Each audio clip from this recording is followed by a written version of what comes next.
Okay, so we've taken the shock off. This is the one that's bleeding badly. You can see oil on my fingers, oil on the dust jacket. Not a very good state of affairs. Before taking the shock off, we loosened the top nut, as you would have seen in the photos. And all we're going to do here is remove this, and I'm putting my hand over it because it's got a big spring in there. So you don't want it flying away. So we just gently undo it. See, there, all the pressure's off. Okay, so that wasn't expected. Didn't expect that one to come out. Okay, should have been a big spring on this to start with. Okay. Right, there should be oil in here. Annie, come on. What I'm going to do is just empty it out, because that's got water in it, it's got all sorts of things, it's not going to be nice.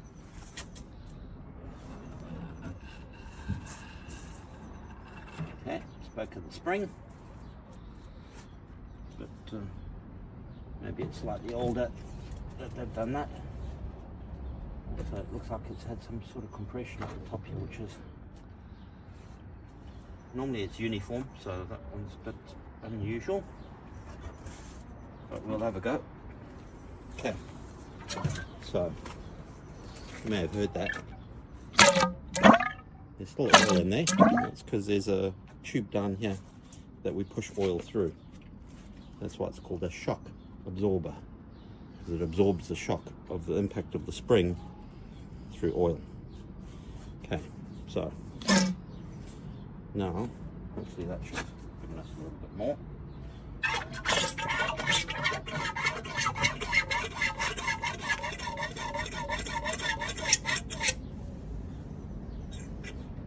Give that a few moments to drain, and then we'll take the whole thing apart.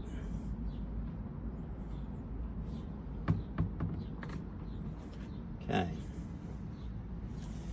Now the cylinder that we're playing with inside is bolted through there.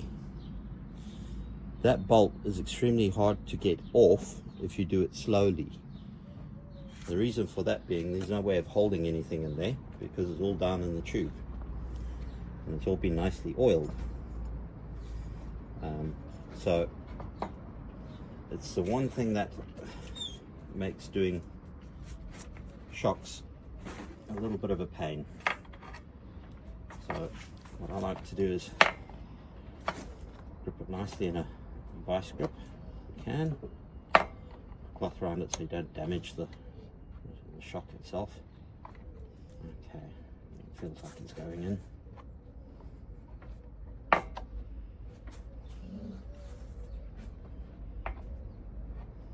Okay, I think that was right. So I'm going to use an impact hammer on the bottom of it. If that even joins. No. Let's find something bigger. One of these will probably do. And I need to change up a bit, which is sitting on here.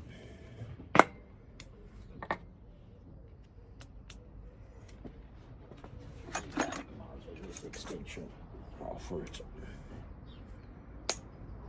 Okay. Ah, no luck. Okay, so finding the right bit, I've had to make a little bit of a experiment here to get the right one to work. Okay, 1, 2, 3. Sounds like it came up. Here she comes.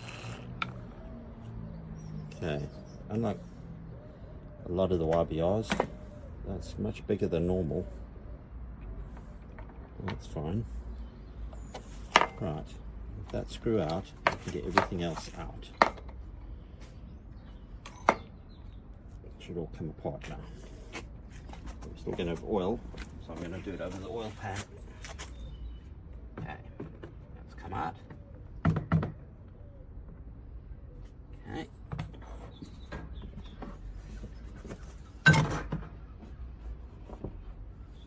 Whoever did this the last time, I think got it the wrong way around.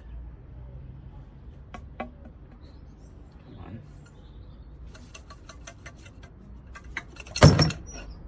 There we go.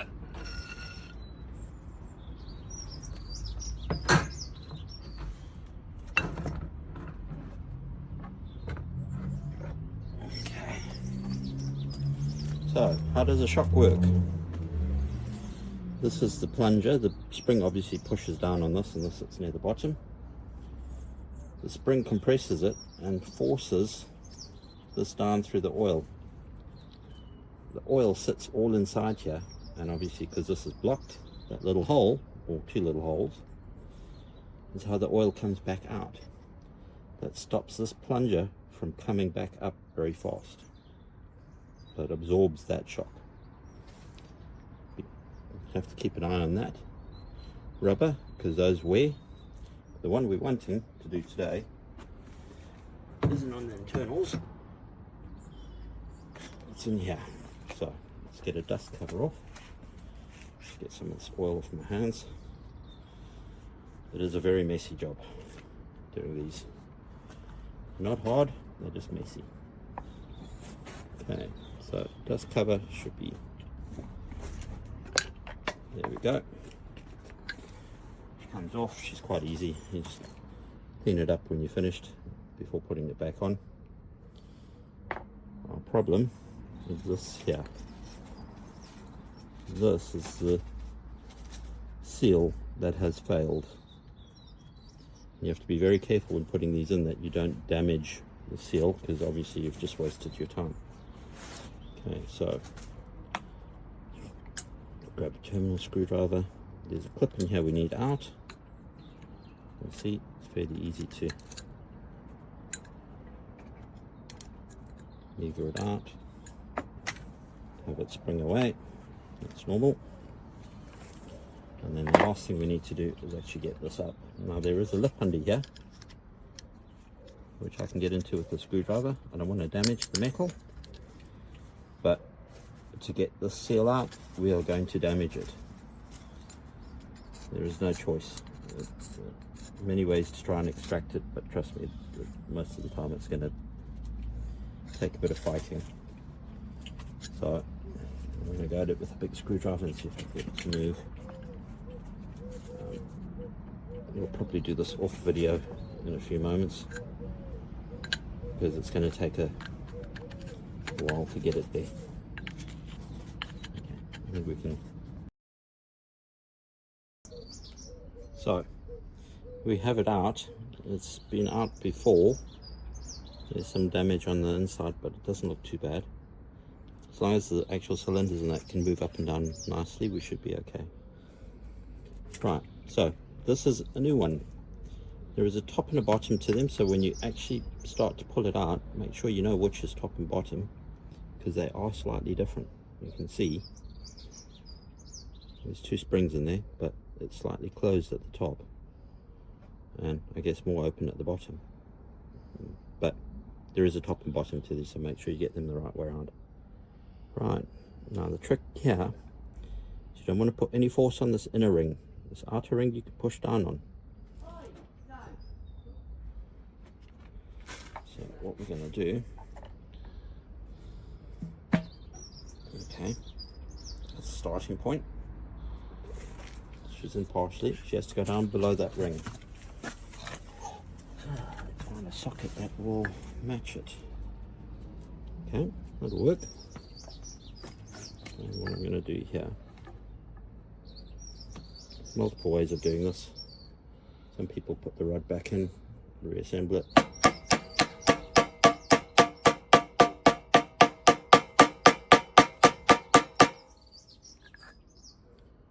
Okay, now she's below where the spring would be. I can just do the final tap. I'm not hitting hard, I'm just tapping it, and that's a rubber mallet, so it's putting as little force as we can onto that. Right, next thing, put our spring back in, because we then have to reassemble this whole mechanism. And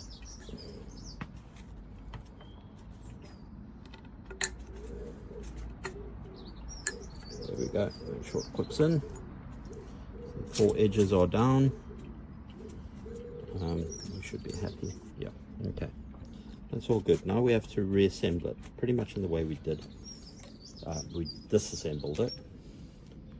What I'm going to do is slide the components that came out onto the top of it, and then we'll work it from there. Obviously, we put the plunger back in and we screw it from the base. This time I'm going to hold it upside down so that effectively it sits on the screw, and I'm just going to try and get it to thread and then drive it in. Alright, so let's give the rest of these a bit of a wipe. Try and get the old oil off. You don't really want that old oil. It's seen a lot of work. There we go. Don't forget the spring under that, stop it from hitting or bottoming out. Right, so that goes in there. This one was slightly different to the one we've done before, but so be it. Okay. So now I can, you probably won't be able to see it, but I can look down through it. I can see that it's pretty much down. Okay, here's our bolt.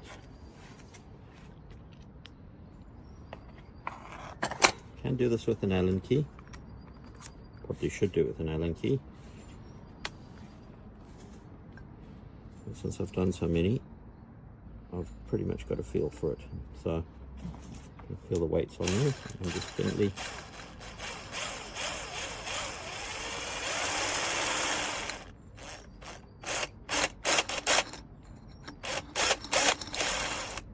doesn't want to bite. That's going to be fun.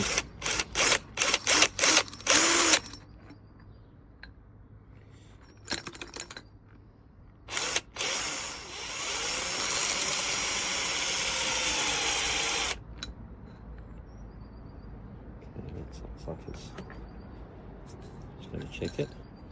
Yeah, so it's tightening. Right, so now this is where the fun comes in. I'm effectively going to reassemble it, so I can use the spring to put the force down on that to allow me to hold it in place while I close it up some more.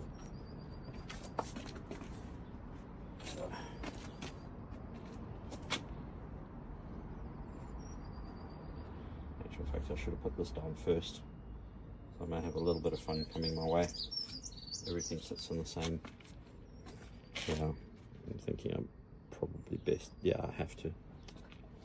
Got a small hole on the bottom, so I'm not going to get anything past it. So that was my first screw up. Okay.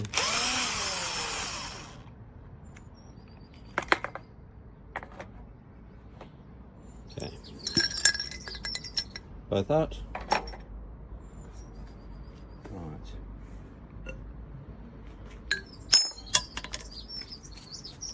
Jesus.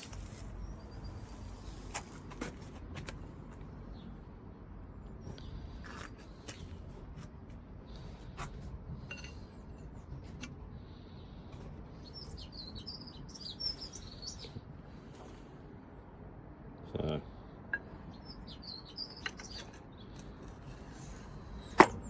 back in, it's down to the bottom. These two I'm going to do from the side. Grab the spring, push it down. Okay.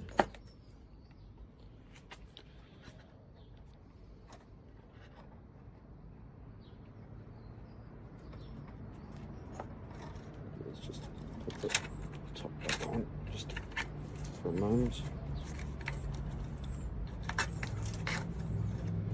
Come on. Yep, there we go.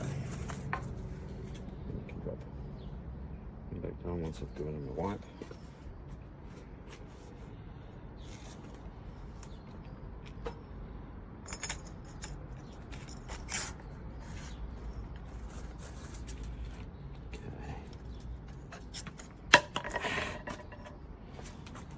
Today. Okay. So push down.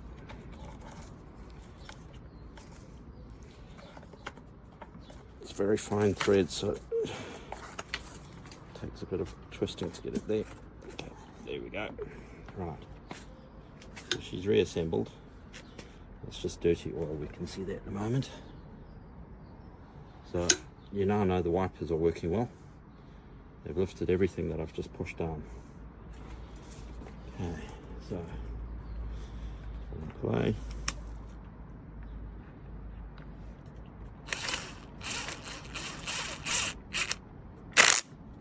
There we go.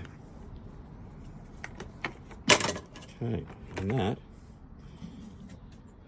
is almost done. Take the lid off again, and we have to put in, for a YBR, it's about 110 milliliters of oil. So now,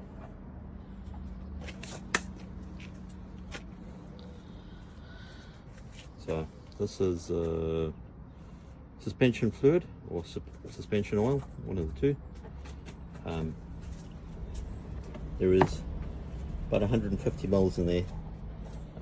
So find yourself a measuring jug, measure out 110 if you can, or as close to it as you can get. A little bit more, a little bit less, probably not going to kill it, but not a whole lot different. Right, I'm going to go find a measuring jug, pour it in the top, we push the top down on it, tighten it up, go put it back on the bike.